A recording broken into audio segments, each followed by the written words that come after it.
वगैरे आहे? पाणी आहे पण सर. नाही हो.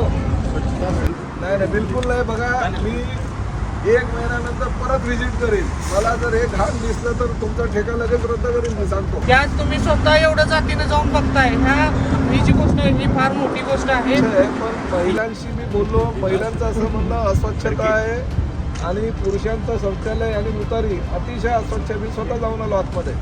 ऐका जरा, त्याला दंड लावून नका. लोकांना सुविधा मिळणार आहे का? दंड करतो म्हणजे झालं का सगळं? दंड लावला म्हणजे सगळं काय होत आहे का? सुविधा ज्या पाहिजे त्या द्यायला पाहिजे. ते पैसे घेतो ते एकदम व्यवस्थित आहे, किचन वगैरे.